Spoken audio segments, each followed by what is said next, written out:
2-0 over Mouse and NXT did particularly well in their quarterfinal game. The 16-6, especially over that Mouse squad, that was quite an effort. Yeah, it was indeed. Their map pick of Overpass, we know that Mouse and NXT decided to start on the T side, and I think Masonic played with a lot of creativity. They allowed themselves to get off to a good beginning, and just overall for the Masonic side, this is going to be a huge confidence boost to have a series where you're not dropping a map, that you're going through, you're having a strong map pick, and now you're going into a Danish derby where it is going to be a tough game. You can handshake now. Han siger hey, så jeg ikke fisk på, vel? Sorry. So Vertigo picked in by Masonic as the opening map. That looks very familiar in this environment, does it? Yeah, it does, and it's not a map that they pick that often. Slen, do you reckon they've picked it because they obviously realised that it's a bit more on the weaker side to Astralis Talon and the way that they performed in the series against you? Because that's a little bit of a curveball. I guess they picked it because they learned from their mistakes from our matchup and they could improve. And also probably it's not the best map for Astralis Talent. I guess that's why they picked it. And if they keep playing how they played against us, I think they can take it. We saw in your game against Mouse that there was a bit of screaming, there was a little bit of shouting, but it wasn't to the extreme. Now we've got a Danish derby. Do you think it adds that little bit more? Do you think if you win an important round, you're going to see more out of the players just because you're playing Astralis Talent? I think it depends on how, if we beat them a lot hard, I think they will let them know that we're beating you right now. So, yeah, but, my guys, they get excited. They love the game. They this is what they live for. So when they are in the fire, they're going to shout, but we are going to keep it, at a family level, so to speak, because we don't want to, be rude to one another. We are friends on a daily basis, but now we go to war, so... Well, best of luck, Black. This is going to be an exciting game, and I'm sure everyone at home is going to enjoy this one. Who's the biggest threat? Yeah. I don't know, actually. They got new players from the last lineup.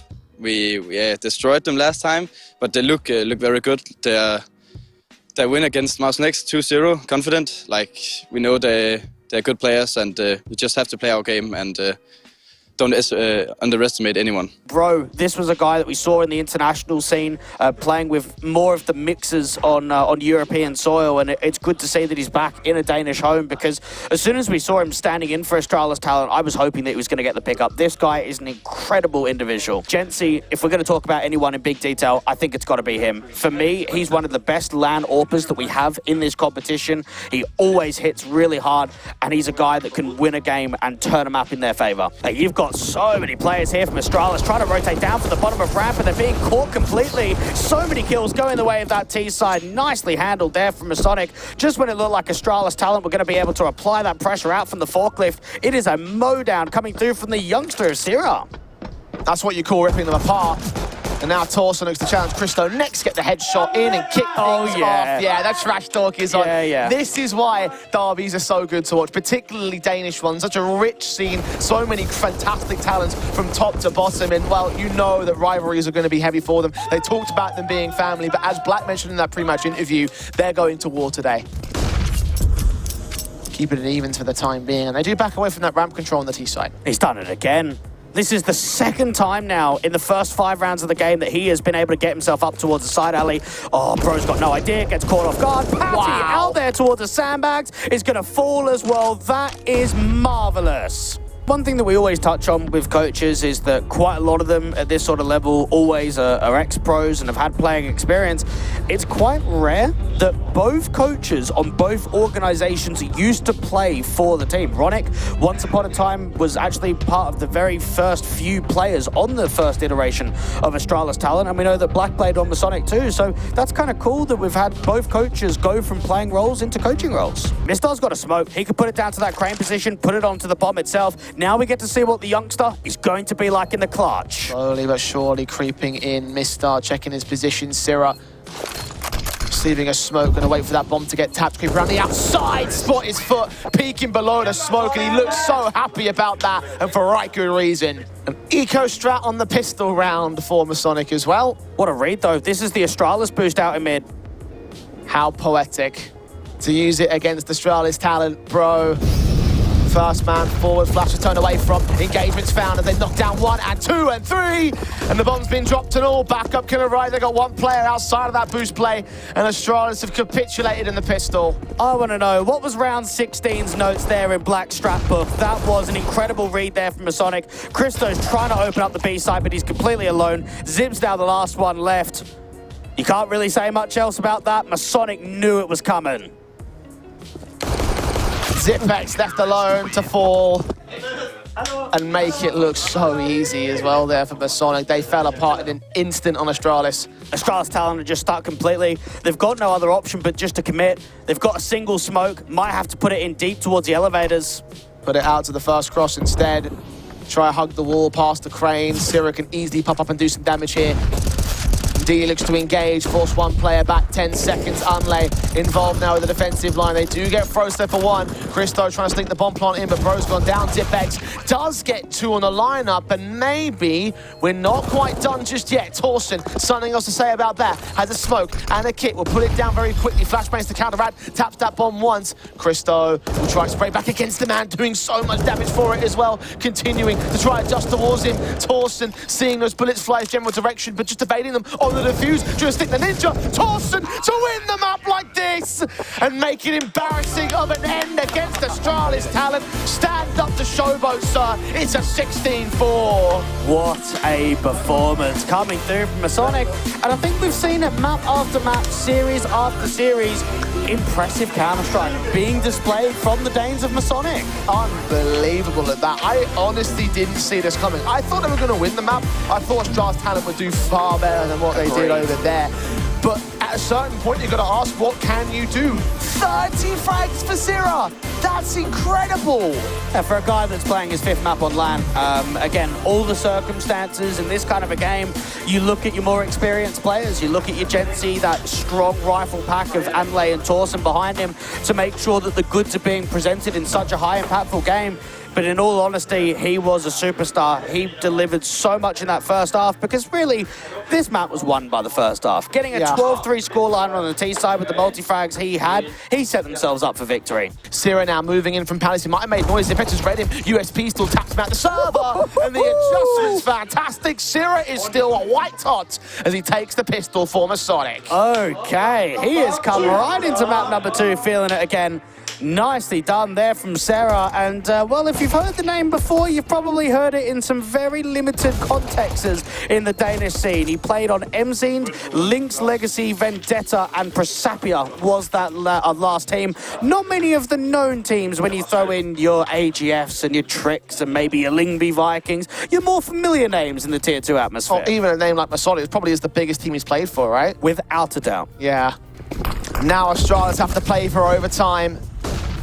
Look at Mistar and Patty right down at underpass. They're looking to challenge direct on the main T side. Force Gency, however, finds that pick. Sira working in. The AWP's got both of them. Knocks him out of the round. ZipX stands alone. Backup's going to be far too late to support him. He's got to do this.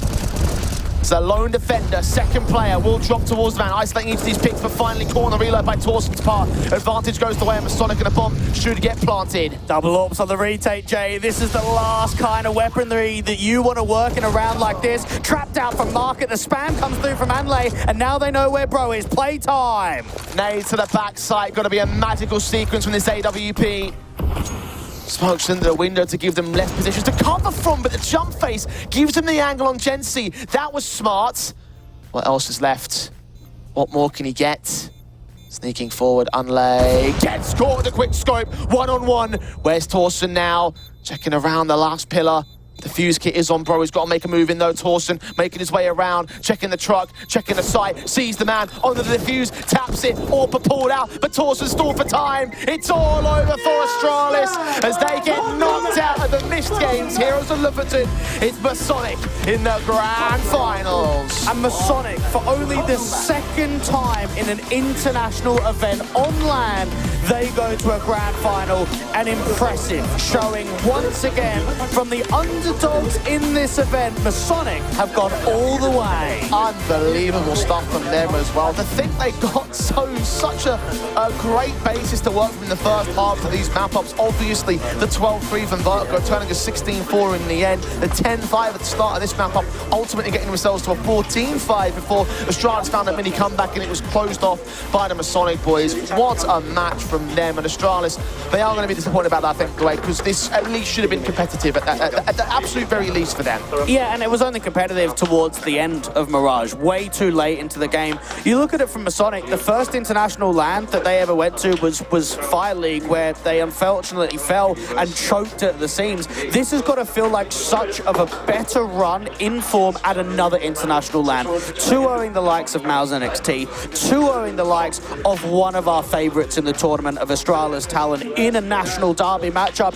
This is a very good performance, not only today, but also in that Mouse series. And I want to touch on Mirage as well, because obviously it's kind of Mirage and Anubis, which is your two permabans normally, depending on the team you play. Track record wasn't that great on Mirage recently, but in a matchup like this, especially that first half, it felt like it was a lot more comfortable and very different to the last time that the team of Masonic got to play them. So have you been working on the Mirage recently? Yeah, it has been one of our main goals to get it ready, because we knew some teams are thinking that they can like pick it against us because we have bad results, and I think Astralis Talent did that as well, but they got owned, so they shouldn't do that, I think. Yeah, but that's been one of our main goals, preparing up to this event to get Mirage back in shape. Hello everybody and welcome back to the MistGames Heroes of Lofoten for the most important match of the week. It is, of course, the talent and staff show match here, and who appropriate to commentate a bunch of people who can't shoot than two commentators who also cannot shoot. I'm the Eternal J. I'm joined by QQ. You weren't expecting that, were you? No, I wasn't expecting that one. How are you doing today, bud? I'm doing good. I'm ready. I'm excited for this show match. It's we got some crazy lineups coming, so it's gonna be a great game, I think. Yeah, definitely. We're gonna have like a bunch of players from the tournament itself, a bunch of guys from Ent, a bunch of guys from Mouse actually. So you'll get a little bit of a chance to smack talk those guys. And trust me, smack talk most certainly will be a key element of this show. As Team Whitey takes on Team Dweg, and that's the reason why he's not sat here in this chair right now, is because he wanted to play. He's one of those casters that always wants to play, but he's just not good enough, so he just casts instead. Yeah, I mean, everyone has a talent for something, right? I mean, Dweg probably should be sitting in this chair instead of me, but he has the chance to play, so why not jump in the server? Whitey's only chance to play in general on the stage is here in the show match. Exactly. He was trying to get loud throughout the course of that Ents Academy match, but didn't have much of a chance to do so. So I hope his playing career is going to be able to aid him. I actually got to cast him back when he was like in the very early days of UKCS. It's like the UK teams that he used to play for, and he wasn't that good. I'm not gonna lie. No. Was it Dwayne said once? Oh yeah, his stand-in career has been better than his actual playing career. But we got Nola. Apparently, he's the best player on the server, according to himself. Would you be able to agree with that particular assessment? He came to our table when we were eating and talking about his previous career back in 2009, like ancient times, you know, and I don't know much about him, but he said he had been playing with some big names, but maybe Did he give any examples of names? I don't remember who he said. Apparently he said Zonic, maybe? Oh yeah, Sonic. Yeah, Sonic. yeah, he said Sonic. Yeah, exactly. Okay, But, so another washed player. Yeah, another watch player, and maybe a high ego still.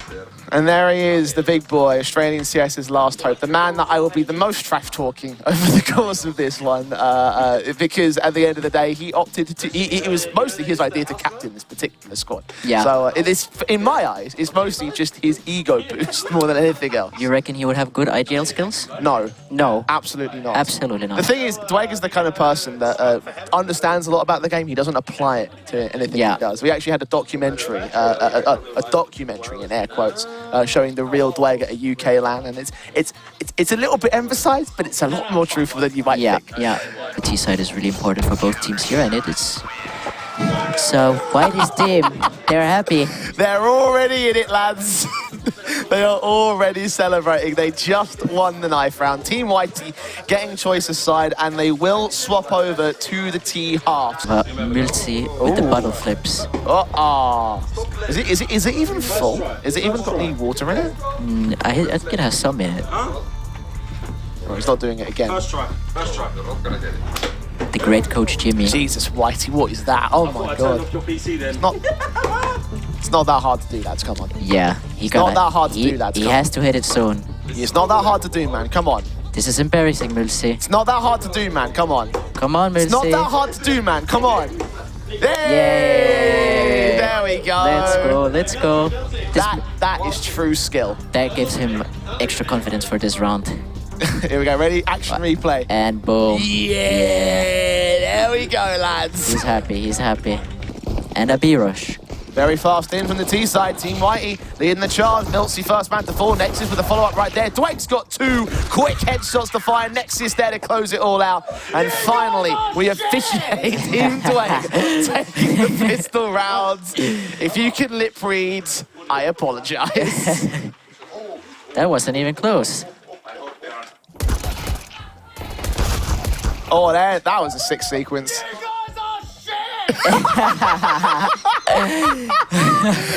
Oh no. That's epic, lad, coming out right there.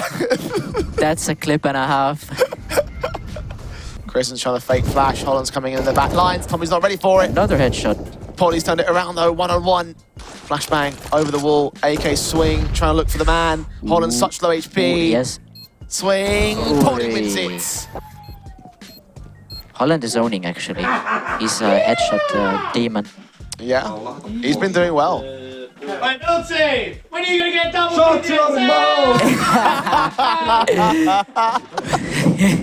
This is why Dwayne is a bad opponent to play against. Whitey's having none of it, so... Nope. But he just killed the 2 people using most people, so... Yeah? That's a win-win. It's got it down to Holland, Dweg, and Sensei as well. So the 2 pro players over on Team Dweg are no more in this round. Now Holland is no more as Milsey finds the AWP pick and another kill, and it's all on Dweg for the 1 versus 4. They even have to double up on Team Whitey now. They are full try-harding this one. They're not about it anymore.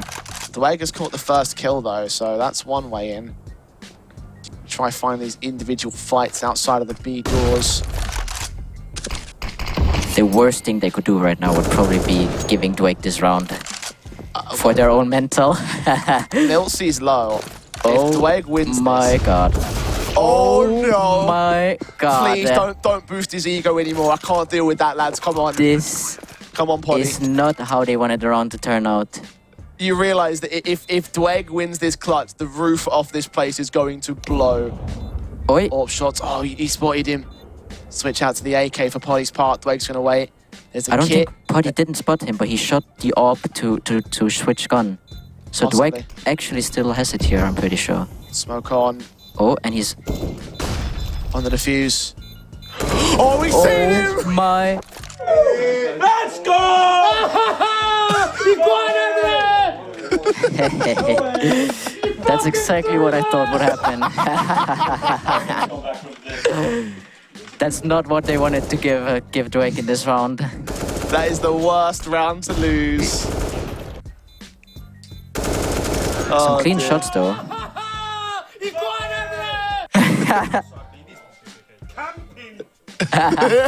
Camping. What is this Call of Duty now, is it? Sonic as well, but it was like... Oh yeah, you didn't you? It was as well. double one-sided halves. Why he's angry. He's angry. Molotov's down, Milsey suppressed by Dweg. Trading blows out from mid. And he's caught in through the smoke. Oh, this is the beginning of the end now. He's done that quite a bit, I feel like, Milsey. Check-in PC. Yeah, actually. Seriously. Auntie checking PC after this game. Yeah. Next CS has found Milsey. And there's at least traded to evens, so we're back on the sun. Oh, look at Tommy. Look at Tommy. He's about to make plays. Next, he's caught. He's got a double. Christian has found the responsive in some sort of capacity. That's an important double kill to get. That it is a 3-on-2 situation. Sensei, Christian is caught next. It's Sensei all alone. AWP out towards mid. Poddy's reading it. Do they want to close it or are they giving him a chance here? Let's see. I mean, very clearly Poddy wants to go for either a deagle kill or a knife kill. Either way, Sensei's got to challenge him. Turned away from it, flash forward, he's caught the man off. And now he has the information for his teammates to play from rotations or inbound, but time is running short. Alright, no bomb as well. Yeah, it's over. This is over. It's all over for Sensei. It's all over for Team Dweg. Team Whitey have pulled off this matchup. A hell of a, I don't want to say comeback. They had a bit of a lead towards the tail end of things. And now Team Dweg has got to lick their wounds and concede this one. As it's a little bit more glory for Ents Academy's coach as he leads his squad to the ultimate victory in the Heroes of Lofoten and the show match. They're happy. I lose when I'm in the server. He's going to get bad ideas now. He's going to really insert himself into the matchup. Right, so I'm being told that I've got to go out there and get some interviews done. So I'm going to rush out and see whether I can talk to some of the players. So I'll be back in a minute, mate.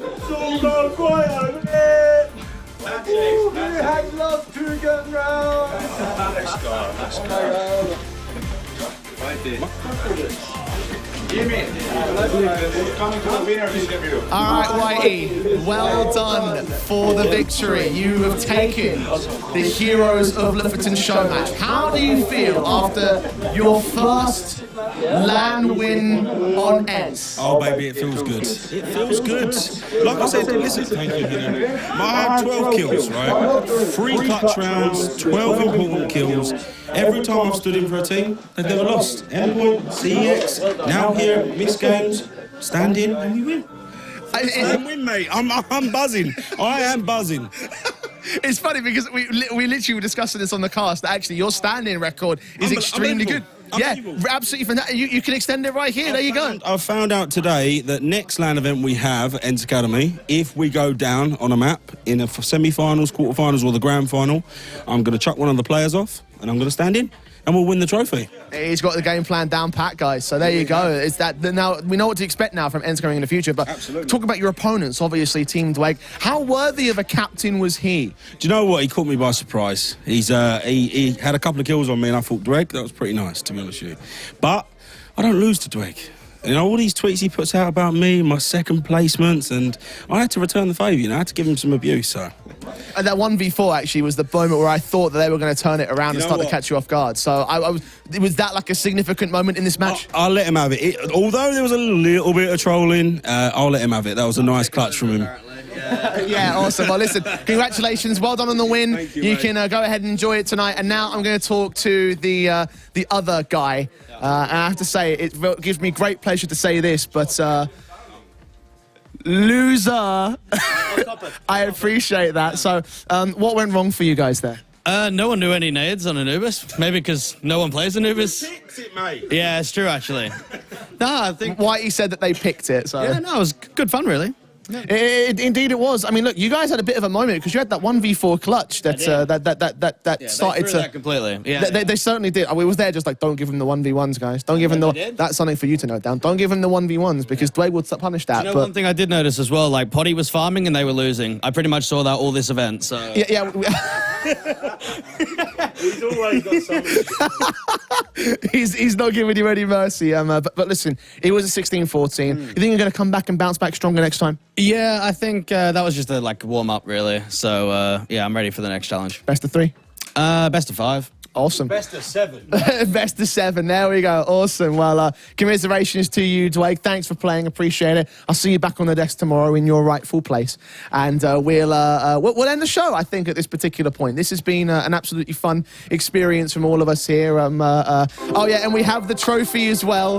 A banana in a what is that thing? I don't even know what that is. It's like a ball of yarn. We want something. I've been waiting for this moment my entire life, right? Second placements, and now I have one of these. This is my trophy, and I'm taking it home.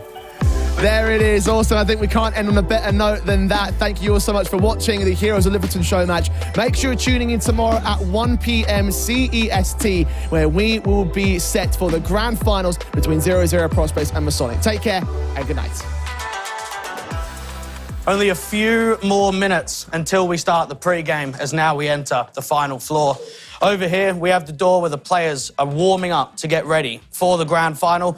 But before we show you that of how the players are getting ready, how about we look back over the last couple of days?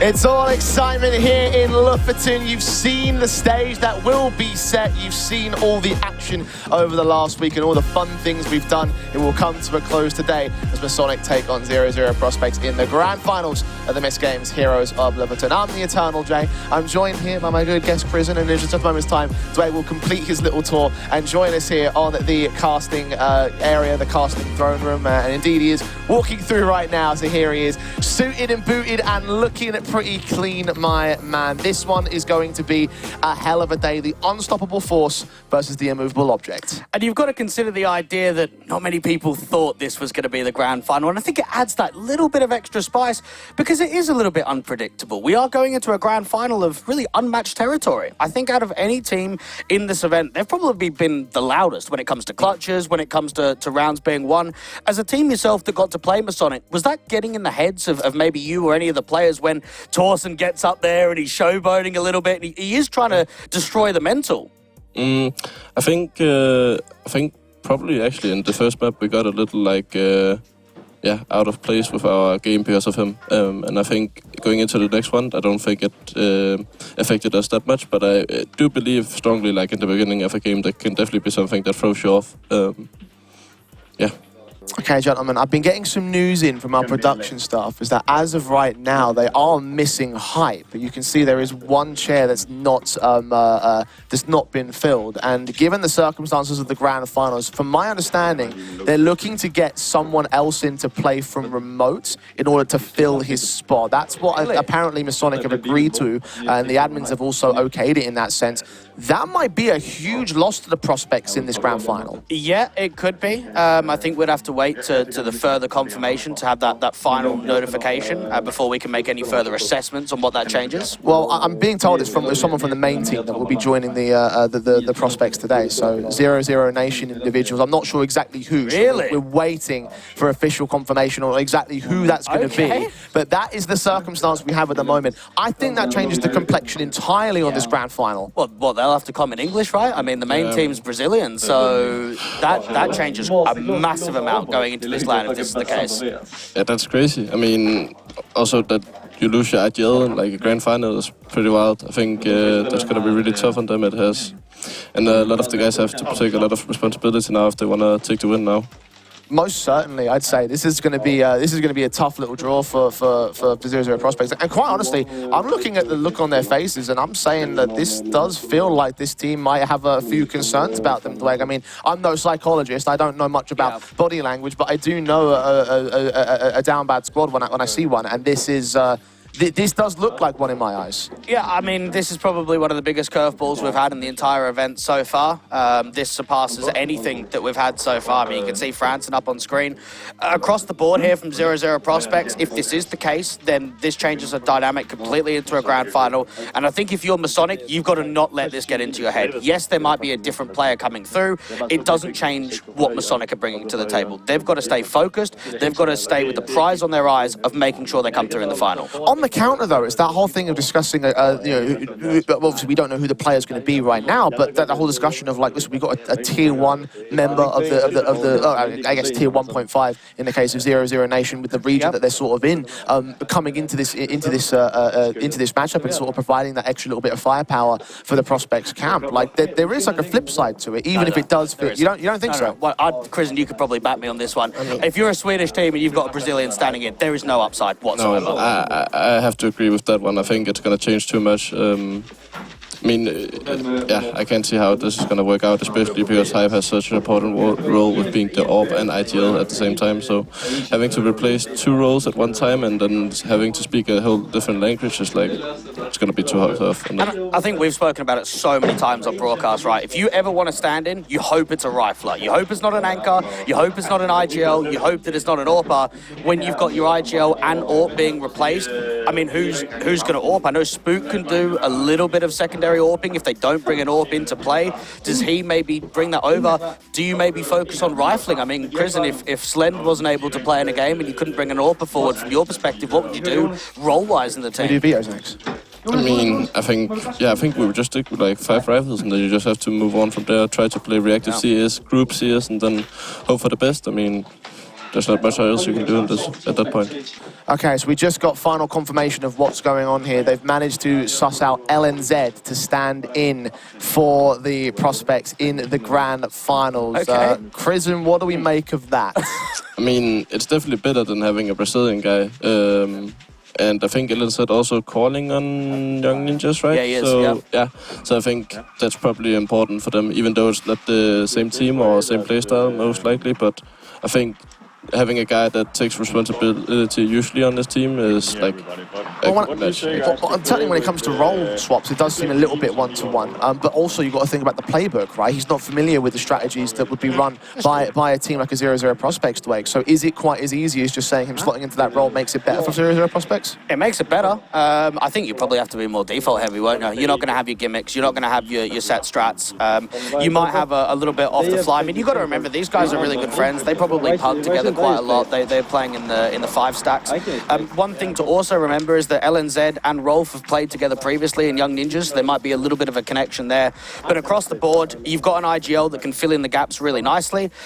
So even though he won't be up to date with the playbook, he'll be up to date with how they can run the basics right. Well, guys, it's now time to find out what the maps in this best-of-3 series will be. We have the veto now between Prospects and Masonic. Welcome to map veto again, guys. Nice to see you here.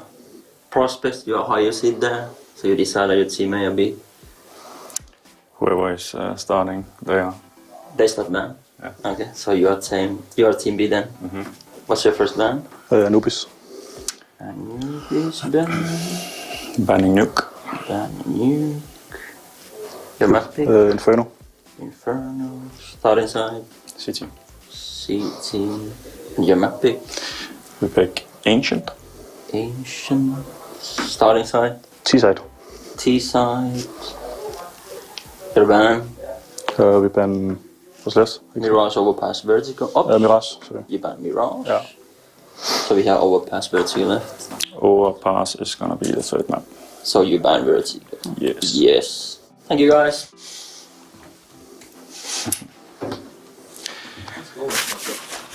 Inferno, Ancient and Overpass will be the maps played out. Of course, we did discuss that Ancient whole situation, and obviously the Prospects having that strong suit. It's not a surprise that they pick into it today, Dwayne. But obviously the concern is that, again, the playbook, the strategies, what they can bring out with a new guy filling in the IGL role, LNZ, without the knowledge of what the Prospects do in an intricate sort of detail and perception. So in that sense, does that suddenly become a weakened suit here for the Prospect side? I don't think there's any surprises in the veto across the board. Inferno has always been the go-to for the likes of Masonic in recent history. Even though they haven't picked Inferno in this event so far, they've wanted to go a different direction. I think it's always been a very good map for them. Ancient coming through, no surprise for 0-0 Prospects. And even the Overpass, Chris, and maybe you can touch on that slightly, because they had a very good first half on Overpass against you on that CT side. Yeah, you could say. I think Masonic is a really good Overpass team. They play really aggressive and in your face, which I think is going to be hard, especially with a standard now to counter. So I think they're definitely going to have the edge if we go to a third map. Okay, so with that veto involved, and with everything that we've discussed about the 0-0 Prospects, Chris, and I want to get your predictions in this series. 2-0, 2-1, who's taking it? I think we're going to see a 2-1 actually to the Masonic side. To Masonic, okay. Dwight, would that be a sort of similar situation for you? I'm going to join them on that one. I think with the changes that have come here for 0-0 prospects, if they had their full 5 today, I'd probably be backing them 2-1. But with the changes, I'm going Masonic 2-1. Well, Christian, thank you so much for your insights. Thank you so much for sharing everything that you have over the course of this pre-match. I hope you enjoy the match, of course. And we did, of course, get the chance to talk to the various players. I think Black, actually, from Masonic was had a chat to. So let's have a listen to what he said prior to today's game. Last chance to enjoy the scenery here in Lofoten, and last chance for Masonic to prove that they are indeed all that. You guys have had a hell of a run, and it's got to be a very big day for you guys, right? Yeah, this is a big day. You know, we are filled to the brim with excitement, and no one was able to sleep in because we just wanted to get in it, right? Yesterday, you guys had an incredible performance against Astralis Talent, and there was obviously the incredible showing from Sira, who has probably been the standout element for this LAN. Were you expecting him to have this be his breakout performance this week? Like, I know his name is William, so I know William is you know, working really, really hard. He's been, you know, putting in a lot of hours the last couple of weeks to get ready for this. So I'm just really happy to see all the hard work, you know, get real on the server. So but he was really good, right? He was, you know, on fire. So hopefully he can bring that on today. We're here just before the match starting. Rolf, grand final. Both teams have not dropped a map the entire event so far. What are your expectations going into the final now? An easy 2-0, I would say. Easy 2-0. Now, we spoke to Black just earlier, and he said he has a lot of respect for you guys. Have you got any respect for them? No, not really. Now, at the moment, we are very, very fortunate to be joined by the assistant coach of 0-0 Prospects, Zippy, once again, which I think is a very good time to have him on the show at this moment, Blake, because context is going to be vitally important. And we've been talking and speculating about how things might work out for the Prospects now that they've lost their IGO and AWP player. And, I mean, you do get an IGO in replacement in that sense, Zippy, but, like, how much of a setback is this really for your side? It's a huge setback, of course. Hype is our star player. He's our in-game leader, and he's one of the most talented player in Sweden. So, of course, it's a setback. Who are you looking at for the most in terms of Masonic sort of main threat? Oh, I don't know, actually. I think it's got to be Jensi, to be honest. He's got the most LAN experience. He's got the most titles under the belt for the Masonic banner. And I think he's just a guy that has been really consistent over the course of this entire event. I mean, anytime you've got a player that's approaching 550 days on one single organization with the most LAN maps played in Masonic when it comes to the roster overall, I'm looking at him to take that responsibility, something you were talking about, Zippy, in what is a high-pressure match environment. We know that Masonic have been in grand finals. We know that they've been very successful in grand finals. The difference here, though, is it's an international LAN. This is the first time they're in a grand final in an international LAN. That's exactly the same for you guys as well. It is time to get things underway. 0-0 Prospects versus Masonic. Map 1 Inferno. The opening map, the opening pistol of the grand finals of the MistGames Heroes of Lofoten. We're well into it already as Masonic get off of the T-side start. They've got mid and second mid control. Jensi on his lonesome in that sort of capacity. Bobek is out towards that short control with LNZ. Sira watching LNZ, swings, burst, sprays. Sira gets the kill, opens things up for Masonic this time. It's at the 30-second marker, so they've got to make that move in. 2 more CTs on the A-side defensive. Rolf again, back at mini pit, gets only 1 kill before him and Franton are overwhelmed. Spook going for hero-like plays, brings back 1 more decent trade. A second one comes in as well. Checking around the smoke itself and looking towards the bomb site. He might try to go for a solo because Bobek's way too far away and the Spook goes down. It's a 1-on-2. And it's a very winnable 1-on-2 from Bobek. Now, they know that he's the B player, and considering that Spook fought out from Moto, they've got to expect that rotation from bottom banana. Lean in slowly. Torsen hidden, Unlay on site. Swung upon, seeing the adjustment, but the AK goes 1 better, and Masonic is second on the board. Rolf does capture with a decent trade, but Torsen and Sira are so quick to still find their responsive. Spook finally makes his way in, takes 1 man down, but gets overwhelmed with the HP game. Jensi with the latest, and LNZ in a 1-on-3 situation. Wrapping that corner, 20 seconds has got to prioritize the bomb plant. Taps it once, and forced out Jensi, flashed in, kill gets found. Any more? No, plant now. Gets tapped again, both players are going to peek out for CT! And LNZ, even when they fight together, comes out on top. Oh my goodness, it didn't look like that was going to happen. Mo down as they move together. Masonic, so quick to act. LNZ, patience bluffed so many times. Oh, yeah. Beauty. Massive round. Get themselves in very quickly. Frostnave could be the first point of contact. Could see so many indeed. He does spot them. Manley, meanwhile, sprays down a couple. Torsten gets two. Jensen with one. Ellenzen and Rolf are responsive, but now Rolf is all that remains. A 1-on-2 for him. He's AK to try and clutch this for his squad. Keep them alive here on the prospect side. Spotted out by Jensen's spray. Live HP doesn't matter to him. He gets the kill and the 16-12 from Masonic to take map 1. And again, what did I tell you? 12-12 against Astralis Talent in the game yesterday, Jay, on Mirage. 4 rounds in a row to close it down. The exact same situation again. They don't give them any breathing room to close out. The prospect as well for the Masonic side that they could, of course, repeat history and then go on to that 16-4 perhaps. I mean, we saw that in such an unexpected fashion against that Astralis Talent side. For some reason, it seems so mirror image to what we saw from there. I don't think it's going to be quite as confident in that sense, but another 2-0 on the table for them with this map victory. They've set themselves up very well with their own map pick. Yeah, I don't know. Maybe shaping up for a 2-0 is pushing it too far for my liking. Ancient's still a very good map for the 0-0 prospects. But the bottom line here for Masonic is they've done the first step correctly. They've won their map pick, they've done it in a good closing fashion, and now they can focus up moving into Ancient. It's the pistol round going live. Masonic, of course, on the T side start as you would expect. You've got the Glocks pulled out. You've got the CT's forces with the USPs as you would expect the same. Very passive control, very slow walking up the mid control. And because they've got that candle smoke, they can afford themselves to abuse it. Deeper smoke in from CT. This is really pacey for an A split. Taps of the USPs trying to engage the first contact kill. LNZ hears them making their way out towards the back lanes. Rolf has seen what's going on, gets gooshed down and ultimately overwhelmed by Torsten with the opening kill. Unlay out there towards the short position. Sierra comes in to try and flank on Spooky, and in the end he's just surrounded, taken down by the collective forces of the Masonic camp. LNZ with one. Bobek traded back. 4-on-2 for the post plant for Masonic. Flash is coming in for Franson and LNZ. The smoke's also at the ready, will suppress the likes of the ramp control. Franson leaning in first and foremost. Sees Sierra, gets him. Jensi caught with his back turn, but Anlay's there for the support. He doubles up as well with a quick swing, and it's a pistol round game for Masonic. Masonic have won 10 pistol rounds and lost 1 in this event so far, giving themselves the best pistol round win percentage out of any team in any MistGames event so far. That is extraordinary that they are able to win that many pistol rounds. And again, QQ said it, they were going 2 for 2 out on Inferno. Yes, there may be some struggles when it came to the actual scoreline itself, but for Masonic, winning a pistol round in the first and in round 16 could be an incredible edge up against the prospects on Ancients. Molotovs incendiary sense move, looking to try and face in against Sierra. Knows where that player's been spamming in from, but the Tracers give away more info to the T side, and Sierra can line up the kill first. Jensi follows up against Rolf. Prospects scrambling to try and maintain their position. The M4 of LNZ overwhelmed by Sierra. Franson got one. Bobek gets nothing at all. The spray's so manic, it does so much damage, but doesn't get any kills for it. Franson's all alone now.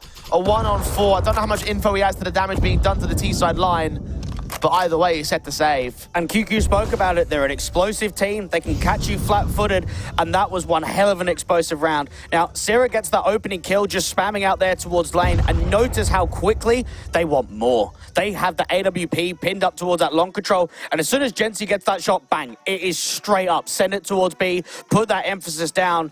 That is another beautiful round of pace from Masonic. Smoke's sent, Frostlev leaning in. LNZ and Spook are back here. Smoke's the way big out there to play with, and then just going to get rolled for it. LNZ with one responsive. Sierra's made his way forward, gets two. Franson with one back, needs to get a full-blown 4K to make this round winnable for him. Plant down. CT's all inbound from the back lines. And Franson's just trapped. Can't even move away from this pillar position. Peeks out towards Shorten, at least gets the first. That's one.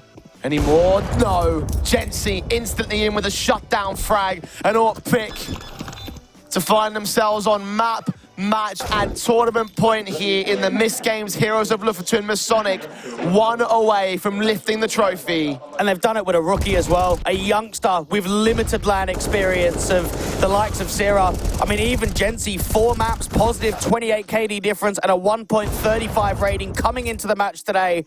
He might have been quiet on the first map, but he definitely wasn't here on the second. The winning element to first off that 1v1 clutch against LNZ, and then to go 16-0 with the KD difference, and to continue the strong runner form. Bobek, Franson, faced in, Anle takes two.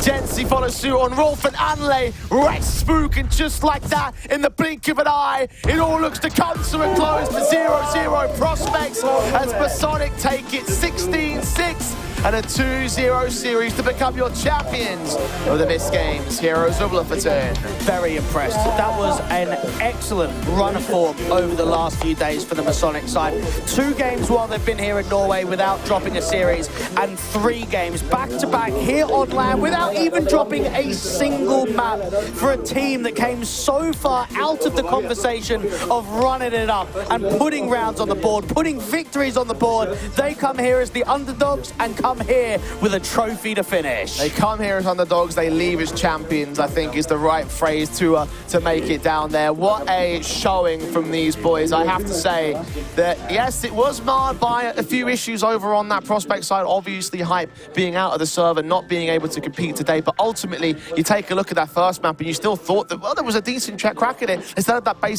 basis to play from. Unfortunately, it just doesn't happen in the end. The second map, the Ancient, that we've seen so much positivity from Prospects, the streak is broken, and now it's back to square one as they do lose out in second place here in Lofoten. Well, I will get you guys to lift the trophy in a short few moments' time, but first, I've got a little MVP award. Jensi, come join me, my man. Congratulations, top performer in the tournament. And look, we talked about rookies, we talked about so many people coming through, but you are one of the stalwarts of this roster, so I think we rightfully deserve to give you this award as MVP of the Heroes of Lofoten 2023. Big congratulations to you, man. How do you feel? Feeling great, feeling really confident. A lot of people doubted us this event, and yeah, we just took it as fuel, playing as underdogs. Awesome. I just wanted to get some thoughts on how your team have helped you to gain this accolade and, of course, gain the trophy itself, because it was a team effort in my eyes. I thought you guys were firing on all cylinders during that last map up. So how confident are you now feeling going into the future? I would say we are pretty confident going online now. We not showed the greatest result online, but I feel like this event is going to prove otherwise. Awesome. Well, guys, a massive congratulations to you. I believe we have the trophy for yourselves. In fact, I will let Project Manager Joanna present you with your trophy, your championship. Ladies and gentlemen, the MistGames Heroes of Lofoten champions. They are the Danes of Masonic.